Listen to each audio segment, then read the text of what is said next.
I'm sure you've seen it, or caught a glimpse of some videos of ships sailing through a weird line of water. In those images, one side is dark blue and clear, and the other side is greenish and silty looking. Some have claimed the footage shows the boundaries between oceans, and that water defies all its own laws by not mixing. Well, it turns out that's not exactly true. Our planet is over 70% covered by water, and out of all of that H2O, two of the biggest bodies are the Pacific and Atlantic Oceans. These massive stretches of salty goodness are home to some of the world's most fascinating creatures, from the tiniest plankton to the largest whales. While we may have given these oceans separate names, they are constantly mixing and mingling with each other, regardless of how we choose to draw our map. It's like a never-ending dance party, with water currents doing the cha-cha between the Pacific and Atlantic. So don't be fooled by those imaginary borders we've drawn on our maps. These oceans are always in motion and connected in more ways than we can imagine. Now, the Pacific Ocean takes the cake for being the largest and deepest ocean on the planet. It's actually deeper than the Grand Canyon. Meanwhile, the Atlantic Ocean comes in second. A red ribbon. But size isn't everything, right? Each of these oceans has its own unique set of characteristics. For example, did you know that the salinity of the Atlantic, that's the salt content, is higher than that of the Pacific or Indian Oceans? Or that the waters of the Red Sea and the Mediterranean are even saltier still? It's because of the lower salinity waters from the deep sea can't easily flow in, and water evaporates faster than rainfall can replace it. It's like the ocean has its own seasoning preferences. Hey, who knew?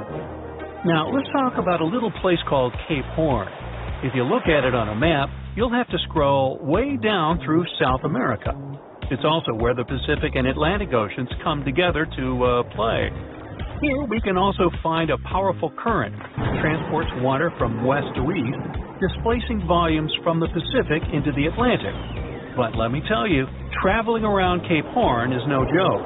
It's a turbulent and dangerous voyage, and many brave sailors have been lost attempting it. And finally, let's address the elephant in the room, or should I say the two-toned ocean. You know the one I'm talking about, where two differently colored types of water seem to be existing alongside each other? Well, I hate to break it to you, but that's not where the Pacific and Atlantic Oceans collide. It's just fresh water that's filled with sediment coming across some dark, salty water from the ocean. What the video captures is most likely taken from somewhere in the Gulf of Alaska. Speaking of color palettes, have you ever wondered why the ocean comes in a variety of shades of blue? Well, get ready for a fun science lesson. First things first, let's get one thing clear. The water that covers our entire planet is not really blue, it's clear. It's the depth and what's in and below the water that influences its color. It appears blue if the water is deep enough that light isn't reflected off the bottom. This is due to the fact that sunlight can be absorbed or reflected by water molecules as it enters the ocean.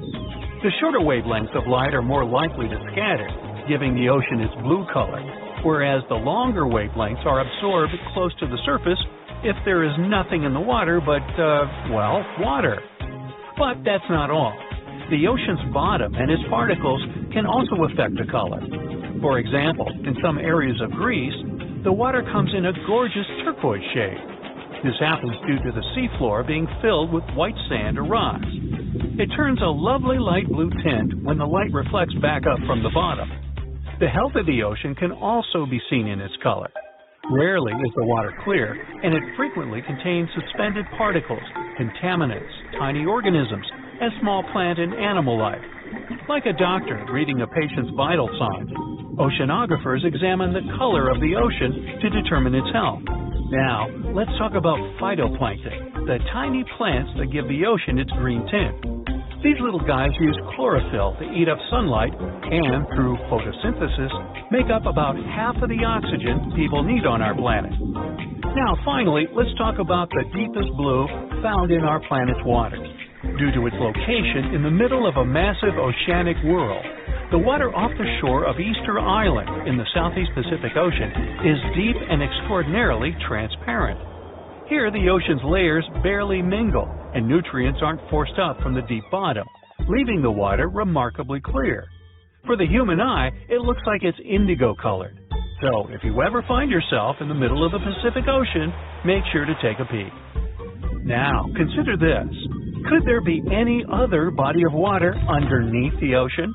How could that possibly be? It turns out that there's an underwater river making its way near the Australian shores. This undersea phenomenon is made up of sheets of dense water that find their way beside the ocean floor at a leisurely pace of about half a mile a day. That may not sound like much, but get this. It's a whopping 65 feet thick and goes for over 60 miles. Can you imagine riding down that river in a submarine or scuba diving next to it? Talk about a wild adventure. The findings of researchers who first identified this phenomenon were astounding. This is the first time that these dense shelf water cascades have been observed in such warm waters, despite the fact that they are apparently more popular in high-latitude regions. According to Australian scientists, these rivers pop up because water evaporates during the summer, and then it's cooled in the wintertime. Who would have thought that the cyclical nature of the seasons could produce something so amazing? It's not the only place in the world where these events happen. Researchers have discovered underwater rivers in different countries all over our planet. For example, they found a similar one in the Black Sea, one off the coast of Portugal, and even one in Mexico. But back to the Australian River, because that's where the real excitement is. The researchers used seafaring gliders to uncover this amazing discovery. These self-propelling robots come with special sensors that check the water temperature, salt quantity, plankton productivity, and oxygen levels. They can also make popcorn. Nah, just kidding. They can work underwater without pause for up to 8 months, which is way longer than most humans can stay underwater. And let me tell you, these gliders did not disappoint. Thanks to them, we now know about this incredible underwater river in Australia.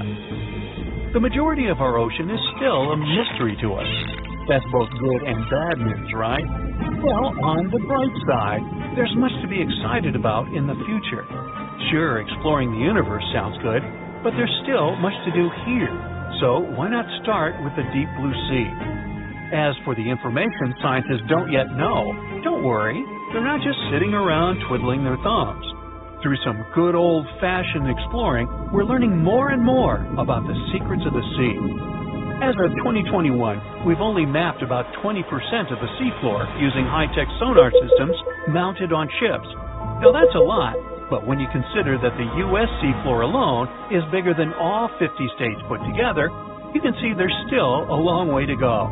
And let's not forget about all the amazing creatures down there. Scientists think there could be up to 1 million different species in the ocean, with the majority still waiting to be discovered. That's it for today. So hey, if you pacified your curiosity, then give the video a like and share it with your friends. Or if you want more, just click on these videos and stay on the bright side.